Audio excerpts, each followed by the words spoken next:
Hello दोस्तों, पीके math classes पे आपका स्वागत है। दोस्तों आज फिर से हम आर एस अग्रवाल का बुक लेकर के आए। देखिए ये हमारा बुक है आर एस अग्रवाल का। इस बुक का सॉल्यूशन आपके लिए बिल्कुल मुफ्त में यानी कि फ्री दिया जा रहा है दोस्तों। चलिएगा देखिए इसका चैप्टर यानी परसेंटेज के क्वेश्चन हम करा रहे हैं। इससे पिछली वीडियो में मैंने दोस्तों एक चैप्टर फिनिश करा दिया है। आयु संबंधी प्रश्न यानी कि आयु से रिलेटेड जो प्रश्न थे वो चैप्टर था हमारा, वो पूरा कंप्लीट हो चुका है दोस्तों। तो आज हम देखते हैं क्वेश्चन नंबर 115 यानी कि देखिए ज़बरदस्त और बेहतरीन क्वेश्चन है दोस्तों। सभी कंपटीशन के लिए बहुत बेस्ट बुक माना जाता है आर एस अग्रवाल का। देखिए दोस्तों इस क्वेश्चन में क्या है कि जब बड़ा डाटा वाला क्वेश्चन देखते हैं तो हमारे डियर स्टूडेंट क्या करते हैं भाई मेरे कि वो क्लास को छोड़ छोड़ के भाग जाते हैं ना, जब कभी भी लाइव हो। लेकिन लाइव नहीं होता है, ज़्यादातर ऐसा होता है, या फिर कोई भी एग्जाम में आप बैठ रहे हैं तो उसे स्किप कर जाते हैं, है ना। चलिए देखिए क्वेश्चन पढ़ते हैं, बड़े आराम से क्वेश्चन पढ़ेंगे। 115 नंबर का कि मोहन ने अपनी कुल संपत्ति अपनी पत्नी, 3 पुत्रों, 2 पुत्रियों तथा 5 नाती नातनों में इस प्रकार वितरित की कि प्रत्येक नाती नातिन को प्रत्येक पुत्र का 1/8 भाग तथा प्रत्येक पुत्री का 1/10 भाग मिले। उसकी पत्नी को उसके पुत्रों एवं पुत्रियों के कुल भाग का 40% मिले यदि प्रत्येक पुत्री को 1,25,000 मिले हों तो उसकी पत्नी एवं 3 नाती नातनों को कुल कितना धन मिला। ये हमारा प्रश्न है दोस्तों। तो देखिए वाइफ है, उस मोहन की वाइफ है, और देखिए कौन है, सन है यानी वाइफ बेटा, और डॉटर, और कौन है, नाती नातिन। तो देखिए यहाँ से देखिए कंडीशन कहाँ से, यानी कि नातिन को प्रत्येक पुत्र का 1/10, यानी कि नातिन को प्रत्येक पुत्र का 1/10, यानी प्रत्येक पुत्र का नातिन को कितना मिलता है, 1/10, यानी कि पुत्र को मिलता है 8 तो नातिन को मिलता है 1। सही है ना, सही है। यानी कि पुत्र को मिलता है 8 तो नातिन को कितना मिलता है 1, यानी कि प्रत्येक पुत्र का 1/8 भाग किसको मिलता है, नातिन को मिलता है ना। अभी कहता है दूसरा कंडीशन क्या है, तथा प्रत्येक पुत्री का 1/10 भाग, यानी कि जो पुत्री का है नातिन से पुत्री का 1/10 भाग, तो पुत्री का कितना हो जाएगा 1/10 भाग। ओके। अब देखिए पत्नी के लिए इन सब का यानी पुत्री और बेटे का धन का 40% पत्नी को मिलता है। अब देखिए यहाँ पर देखेंगे तो यहाँ पर पुत्र कितने हैं, 3, ठीक, और पुत्री कितनी है 2। तो देखिए 8 × 24 और 10 दाई यानी कि 2 दाई 20, है ना, कि कितना हो गया 20। अब देखिए जो पुत्र है और पुत्री है इनका कुल धन कितना है, इनका कुल धन हो जाएगा देखिए 44, हो जाएगा 44 नहीं। अब इसका 40% इनकी पत्नी को मिलता है, कितना 40% निकालेंगे दोस्तों तो कितना हो जाएगा, देखिए 1 0 से 1 0 कट जाएगा, यानी 4 × 16 के 6 हासिल का 1 और 4 × 16 और 1 17 और नीचे आ जाएगा 10। तो ये हो जाएगा यानी 17.6 किसको मिलता है, 17.6, यानी कि ये पत्नी को मिलता है। किसको मिलता है, पत्नी को मिलता है ना, ज्यादा ऊपर लिख गया दोस्तों। 17.6 किसको मिलता है, पत्नी को मिलता है।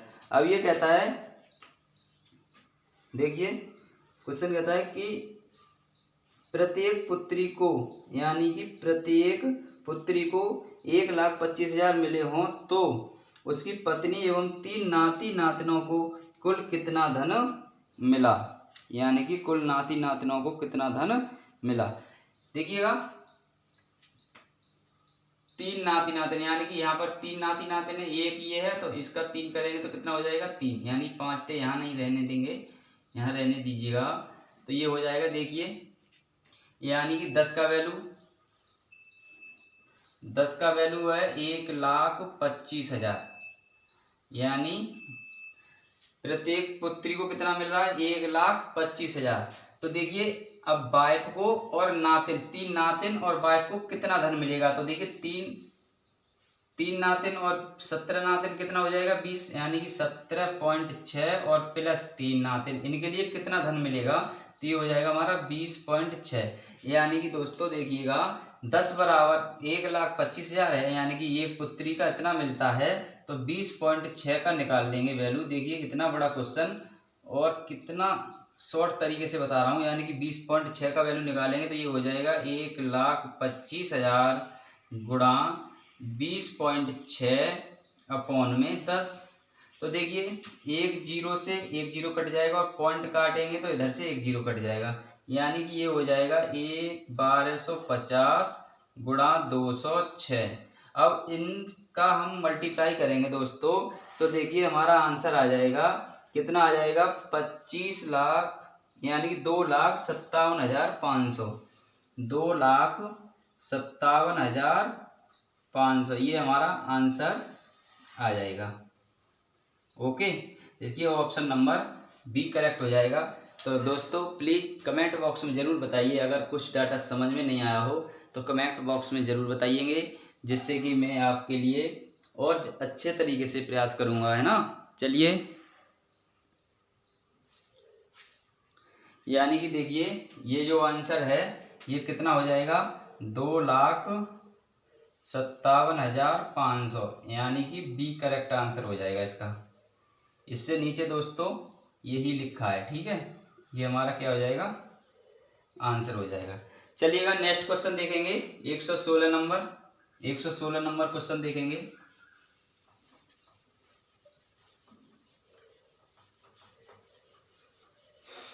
चलिए भाई, और देखिए वीडियो को ज़्यादा से ज़्यादा शेयर करते रहिएगा, जिससे कि आपके दोस्त भी बिल्कुल फ्री में RS अग्रवाल का बुक पढ़ सके, है ना, RS अग्रवाल का बुक पढ़ सके। देखिए 116 नंबर क्वेश्चन है, एक कॉलेज के सभी छात्रों में से 12% छात्रों की रुचि खेलों में है, कुल छात्रों के 10% की रुचि गायन में है तथा कुल छात्रों के 3/4 की रुचि नृत्य में है और शेष 15 छात्रों की रुचि किसी गतिविधि में नहीं है, तो कॉलेज में कुल कितने छात्र हैं। यानी कि माना किसी कॉलेज में 100 छात्र, यानी 100% छात्र हैं, ठीक है। अब इसमें दोस्तों देखिए 100% का, यानी कि 12% छात्र किसमें खेलों में रुचि, खेलों में, यानी एक कॉलेज में 12% छात्रों की रुचि खेलों में है। इनकी किसमें है, खेलों में रुचि कितने की है, खेलों में रुचि बराबर हो जाएगा 12%, यानी कि 12, तो 12% का मतलब 12। ओके, देखिए दूसरी कंडीशन है कि 10% रुचि गायन में है। गायन में कितना है, गायन में है दोस्तों 10%, यानी कुल कितना था 100 का 10%, तो देखिए 10 ही आ जाएगा, 100 से 100 कटेगा, यानी कि 10 गायन में। और देखिए कुल छात्रों का कितना 3/4, 3/4 रुचि नृत्य में है। नृत्य में कितना है, नृत्य में है 3/4, यानी कि 100 का 3/4, 100 का 3/4, तो ये 25 बार कट जाएगा, ठीक है, 25 या 75, यानी 75 हो जाएगा। तो देखिए कुल कितना हो गया, ये 7 और 2 और 2 9, यानी 7 9, यानी कि 97 छात्र ऐसे हैं इनमें कहीं ना कहीं इनकी रुचि है, कितना 97%। लेकिन ये कह रहा है कुल कितना, यानी कि 15 छात्र ऐसे हैं जिनकी किसी में रुचि नहीं है। तो देखिए शेष निकालेंगे, यहाँ से कितने में नहीं है, शेष परसेंटेज में निकालेंगे, यानी 100%, ये परसेंटेज में है वैल्यू, -97% बराबर आ जाएगा 3%, कितना 3, यानी कि यहाँ करेंगे तो 3% बराबर 15, तो देखिए 100% बराबर निकालेंगे, यानी कुल छात्रों की संख्या निकालेंगे तो कुल छात्र कितना होता है 100% होता है, तो 100% बराबर हो जाएगा 15 गुणा 100 अपॉन में 3, ठीक है, 3 से 5 बार में कट जाएगा, कितना आ जाएगा ये 5 से 100 में गुणा करेंगे तो 500 छात्र ऐसे, कुल छात्र कितने हैं 500। इसका ऑप्शन नंबर दोस्तों कौन सा करेक्ट हो जाएगा, बी ऑप्शन इसका भी करेक्ट हो जाएगा, ऑप्शन बी इसका भी करेक्ट हो जाएगा। चलिए नेक्स्ट क्वेश्चन देखेंगे, 117 नंबर का क्वेश्चन देखेंगे। देखिए एक यहाँ से लेकर के ये एक से एक बिंदास क्वेश्चन आ रहा है दोस्तों, इसके लिए आप देखते रहिए। 117 नंबर क्वेश्चन देखेंगे। चलिए 117 नंबर क्वेश्चन क्या कहता है कि एक मेले में किसी दिन 35,000 दर्शक पहुंचे, यानी कि 35,000 दर्शक पहुंचे तथा उनसे 9,50,000 प्रवेश राशि प्राप्त की गई। यदि प्रवेश शुल्क वयस्क के लिए 40 तथा बच्चे के लिए 20 रुपये हो तथा 10% दर्शकों को निःशुल्क पास मिला, यानी 10% को निःशुल्क पास मिला। कुल कितने थे? कुल दर्शक बराबर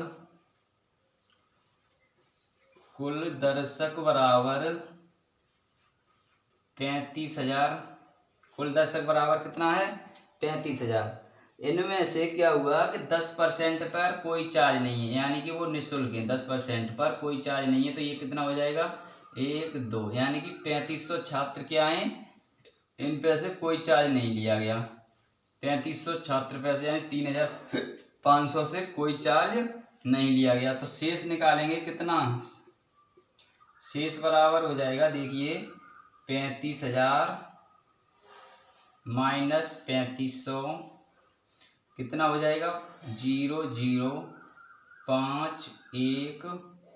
31,000 से चार्ज लिया गया। 31,000 से चार्ज लिया गया और सब पर हमने क्या किया कि 20 रुपये का टिकट लगा दिया। सबके लिए कितने का करवा दिया? ले जा, यानी 20 रुपये का टिकट दिया कि आइए 20 रुपये में टिकट में जाइए। चलिएगा आप देखिए 20 रुपये का टिकट लेकर के कितना हो जाता है, यानी कि 3 जीरो आ जाएगा। इधर 20 का गुणा करेंगे तो ये 10 का 0 और 1 3 और 3 दूनी 6, यानी 6,30,000 रुपये हमारे बन गया। कितना बन गया? 6,30,000। अब देखिए हमने इसमें से छटनी कैसे की दोस्तों? छटनी की कि बच्चे बच्चे अंदर आ जाइए, सिनेमा हॉल में बच्चे बच्चे अंदर आ जाइए। तो देखिए जब बच्चे बच्चे अंदर बुलाए हमने, तो ये देखिए क्या हुआ कि 9 लाख कितना है कुल धन था 9 लाख, देखिए 9,50,000, यानी कुल धन था 9,50,000। ये कुल धन था, कुल रुपए इतने आए थे। इसमें से 63,000 की टिकट यानी 6,30,000 6,30,000, ठीक है। घटाएंगे 0 0 0 कितना 0 2 यानी 3 32। देखिए कितना हो गया? 3,20,000। 3,20,000 बच गए। अब हमने क्या करना है, इसमें से क्या करेंगे, यानी कि देखिए 3,20,000 ऐसे थे जिन्होंने कितना 20 रुपये का टिकट लिया। अब देखिए शेष ने कितना बचेगा, इसमें से घटाएंगे 3 लाख, यानी कि अब इसमें क्या करेंगे, वयस्क को छांट देंगे। किसे छांट देंगे? वयस्क। तो वयस्क बराबर हो जाएगा वयस्क। देखिए दोस्तों लेंथी क्वेश्चन है, यानी 117 वयस्क दर्शक पहुंचे, यानी कि 40 रुपये तथा वयस्क। तो वयस्क बराबर हो जाएगा यानी कि 32। इसमें से क्या करेंगे 20 का और भाग लगाएंगे, 1 0 से 1 0, ये हो जाएगा। देखिए कहाँ कट रहा है, 16, यानी ये हो जाएगा 16,000। जब 16,000 क्या हुए, 16,000 कौन है? वयस्क हैं, है ना। 16,000 जब वयस्क हैं तो कितना बचे? बच्चों की संख्या पूछा है, तो बच्चे बराबर हो जाएगा, यानी कि 31,500 में से 16,000 घटा देंगे तो बच्चे निकल आएंगे, ठीक है। 0 0 5 और ये हो जाएगा 5 और यहाँ 2, यानी कि 1 बचेगा। यहाँ से 2.5 ले लिया तो कितना बचेगा? 1 बचा, यानी कि जो बच्चों की संख्या है कितना आ जाएगी? 15,500। कितना आ जाएगा? 15,500 बच्चे थे उसमें, है ना। इसका भी ऑप्शन बी करेक्ट हो जाएगा। इसका भी ऑप्शन कौन सा करेक्ट हो जाएगा? इसका भी ऑप्शन बी करेक्ट हो जाएगा। चलिए नेक्स्ट क्वेश्चन देखेंगे 18 नंबर, 118 नंबर का क्वेश्चन देखेंगे दोस्तों।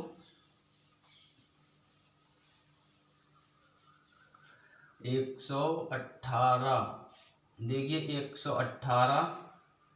118 नंबर का क्वेश्चन देखेंगे कि किसी विद्यालय में लड़के तथा लड़कियों का अनुपात 3:2 के अनुपात में है। यदि 20% लड़के तथा 30% लड़कियां छात्रवृत्ति लेने वाले हों तो छात्रवृत्ति ना लेने वाले विद्यार्थियों का प्रतिशत क्या है, यानी कि बॉय और गर्ल।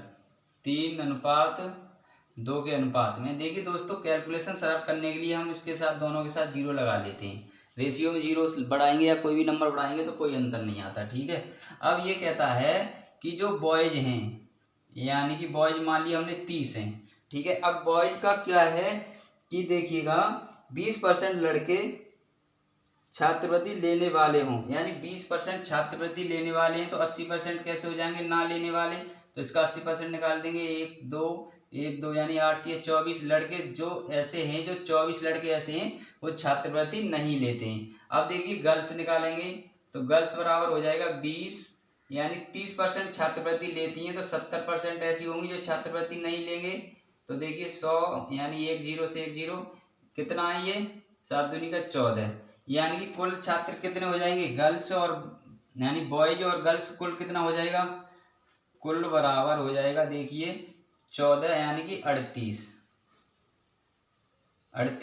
कुल 38 हो जाएगा। तो ऐसे हैं, ये कैसे हैं, इतने बच्चों ने 38 बच्चों ने क्या हुआ छात्रवृत्ति नहीं लिया। तो प्रतिशत में निकालेंगे तो 38 यानी कुल छात्र कितने थे 30 और 20 50 गुणा का 100। देखिए 50 से 2 बार में कट जाएगा, ये हो जाएगा 38 मल्टीप्लाई का 2, यानी कि 38 दूनी का 76% छात्र ऐसे थे जिनको छात्रवृत्ति नहीं मिली। बताइए कैसा लगा ये क्वेश्चन, कमेंट बॉक्स में जरूर बताइएगा। इसका ऑप्शन नंबर डी करेक्ट हो जाएगा। इसका ऑप्शन कौन सा, डी करेक्ट हो जाएगा। देखिए एक लास्ट क्वेश्चन और है इसका 119 नंबर का, 119 नंबर का लास्ट क्वेश्चन और करेंगे दोस्तों। चलिए 119 नंबर का लास्ट क्वेश्चन करेंगे। ये कहता है 119 का क्वेश्चन कि किसी परिवार के चावल मछली तथा खाद्य तेल पर किए जाने वाले व्यय 12:17:3 के अनुपात में है। इन वस्तुओं के मूल्यों में क्रमशः 20%, 30% और 50% की वृद्धि हो जाती है, तो परिवार में वस्तुओं पर किए जाने वाले व्यय में कुल कितनी वृद्धि होगी। यानी कि देखिए मछली परिवार के चावल मछली तथा खाद्य तेल पर जाने वाले व्यय, यानी व्यय का रेशियो है 12:17:13। अब देखिए दोस्तों इसे हम 1200 मान लें, ठीक है, इसे हम 1700 मान लें, 2 जीरो बढ़ा रहे हैं, और इसे हम 1300 मान लें, यानी रेशियो हमने सबके साथ 2 जीरो बढ़ा दिया। अब ये कहता है कि 20% क्या 20% इस पर 20/100, 30% इस पर 30% इस पर तो 30/100 और 50% इस पर तो 50/100, ठीक है। ये क्या करते हैं, इतना वृद्धि हो जाती है, इतनी वृद्धि हो जाती है ना। इन्हें सबको योग करेंगे, देखिए 0 से 0 यानी 12 दूनी 24 और 12 दूनी 24 यानी 240 प्लस 1 2 1 2 70 51 यानी 510 प्लस 1 2 1 2 यानी कि 13 पंजे 65 1 0। अब देखिए इसे जोड़ेंगे, कुल करेंगे, कुल वृद्धि कितनी हुई है, कुल वृद्धि हो जाएगी, यानी कि कुल वृद्धि बराबर हो जाएगा कुल वृद्धि बराबर हो जाएगा देखिए 510 560 यानी कि ये हो जाएगा 650 यानी 60 देखिए 510 और ये 250 और 600 कितना हो जाएगा, 250 और 650 कितना हो जाएगा बताइए। यानी कि सिर्फ जोड़ेंगे 1 0 का 0 5 और 1 6 और 10 का 0 हासिल का 1 6 5 11 11 और 2 13 और 1 14 हो गया। कैसे हो गया 14 भाई, यानी कि 300 है, ये 1300 नहीं है, कितना है 300 है। क्वेश्चन में कितना है, 3 का रेशियो है तो 300 हो जाएगा, तो ये हो जाएगा 150। वही तो मैं कह रहा हूँ इतना ज़्यादा कैसे हो रहा है, फिर आंसर गलत आता। अब देखिए जोड़ेंगे 150 और इससे जोड़ेंगे तो कितना हो जाएगा ये 900 यानी 0 0 0 और 5 और 5 10 और 4 14 अरे 5 और 1 6 और 4 10 का 0 हासिल का 1 1 2 और 2 7 7 और 2 9 यानी 900 और कुल कितना है 12 यानी 300 2200 कितना हो गया कुल बराबर 3200 यानी कि कुल वृद्धि हुई 900 की। तो प्रतिशत वृद्धि बराबर निकालेंगे तो ये वृद्धि बट्टे कुल कितना है 3200 गुणा 100। एक जीरो दो जीरो से दो जीरो कट जाएगा और ये कट जाएगा। देखिए 4 एकम 4 दूनी 8 और 4 दूनी 8 कट जाएगा। 4 अट्ठे 32 और 4 एकम 4 दूनी का 8 ये बच गया। 4 दूनी 8 4 पंजे 20 यानी 225/8। आप इसको हल करेंगे तो देखिए इसका आंसर कितना आ जाएगा दोस्तों। इसका आंसर आ जाएगा 8 दूनी का 16 कितना बचेगा यहाँ पर 6 2 सही 6/8%। ये हमारा इसका आंसर हो जाएगा। तो आज के लिए बस इतना ही काफ़ी है। 5 क्वेश्चन का सेशन रहता है दोस्तों। आप बताइएगा कमेंट बॉक्स में आपको कैसा लगता है। Thank you so much.